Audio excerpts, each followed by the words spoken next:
It's the close of the markets, November 2nd, 2010, 4 minutes after 4 o'clock. And the first chart I'm doing right now is the S&P 500 Daily Update, being brought to you by freechartvideos.com, using time-honored techniques to understand modern markets.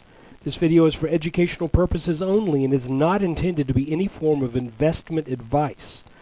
I can draw lines on charts, but you have to draw your own conclusions from your own due diligence and make those investment decisions that are suitable for your financial situation. I am not a licensed professional, just a guy that draws lines on charts. Here we go. I hope you'll pardon me as we take a look at the overall chart to remind people kind of where we're coming from and where the chart says we should be going. First off, this is the chart through most of, well, let's go ahead and make it all of 2010. Here we have the flash crash where an upper trend line was broken. Basically, that line was running something like that, close enough. The idea is we were going steadily up, then we broke that trend line on the flash crash day. Prices then entered into what I believe, when we look back on this in 2 years, will look like a little bull flag. That turned into an inverse head and shoulders, left shoulder, head, right shoulder, that broke out, pulled back, has moved up, has broken this orange line that is the trend line drawn across the top of the bull market and the top of the April 2010 highs. And folks, if this were just a bull market, a bear market rally, we should not be above this line. Ignore all these lines. They just get all wonky and out of shape when I look at it on a 4-hour chart. But we're getting ready to zoom in, and these things will snap back to where they need to be. So now, in a 30-minute chart, you can see that the S&P has been in a very nicely defined rising trend channel. This is the neckline of the inverse head and shoulders. Again, this is that bear trend line. This teal line represents the top that we hit in April 2010. I expect that to put up a fight. I don't think we're just going to blow right on through it. This line at around 1245, 1246 is the target from the inverse head and shoulders. So we still have a ways to go if that inverse head and shoulders fulfills what it should fulfill. In other words, there's a target from that pattern, and that target is derived from the depth of the head from the neckline. You add that on to the breakout or the neckline at the point of breakout, and that's where it takes us. Let's now look in a little bit closer view. Okay, I'm going to go over this pretty fast, so pay attention. I mentioned that we made a tag very close to the top of the channel that's back off the chart, and the response to that was then a descending channel for 1, 2, 3 days that's defined by this red line and this red line. You can see we bounced off extremely near the bottom channel support line, broke out over this pattern. Again, this line and this line define that pattern.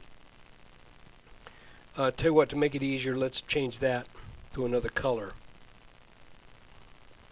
So the red lines were a descending channel that lasted 3 days, breakout, pullback, sideways.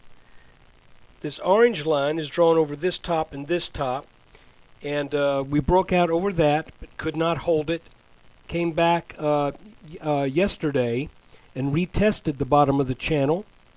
Then we closed, and if you listen to yesterday's video, you'll know that I mentioned that we closed over 2 important trend lines, this orange line being one, and this green line down here being the most important.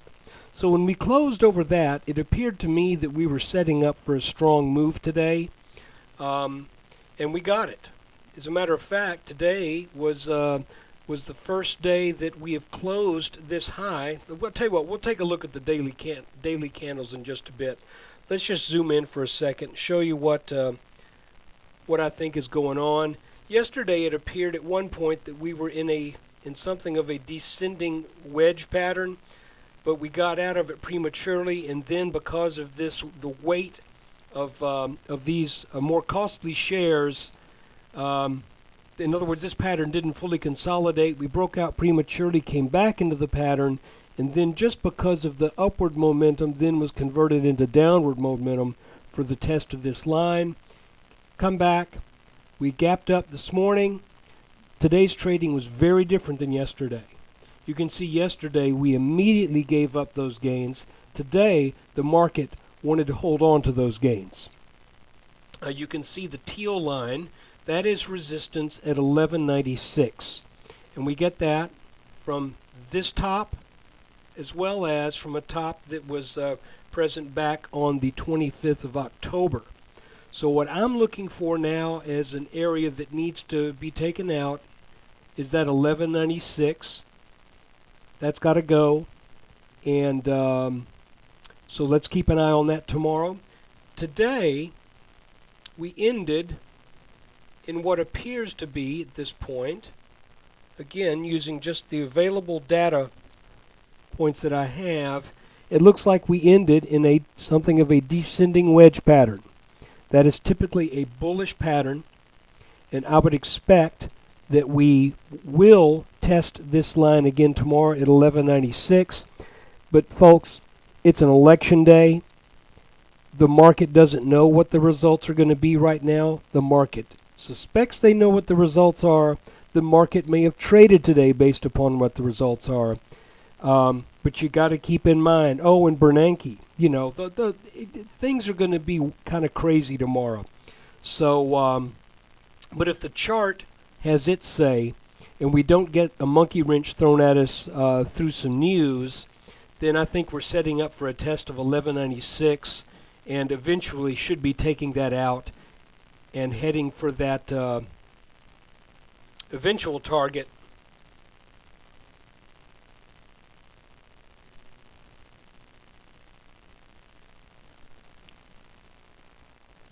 Pardon me while I get my chart right. While we head to that eventual target between 1240 and 1250. So anyway, everything looks to be on track for that trek. Again, the big picture is we go to 1240 to 1250. The little picture, bullish. This medium-term picture, we're in a channel going up, bullish. Guys, I want to encourage you to look at these lines and study them. Don't look at stochastics, don't look at RSI, don't look at MACD, don't look at all of these indicators that, quite frankly, have been giving false signals for the last 300 positive points in the S&P 500. Now, I know for sure at times they give a signal that looks right, but guys, stochastics don't push prices around. Prices push stochastics around. These lines tell you where the prices have support, resistance, where they have trend channel predictability, and the stochastics have absolutely no knowledge of all of these finer points and details that we're looking at in these charts. So I would encourage you to take that stuff with a grain of salt, study the charts, learn how to do this, and you'll be much better off. I hope you enjoyed this this chart. I'm going to be doing a chart a little bit later today on TNA, the Bull 3X small cap fund, and maybe another one too. But anyway, take care. Thanks for watching. And again, I just want to remind you, when you get a chance, please visit the website, freechartvideos.com.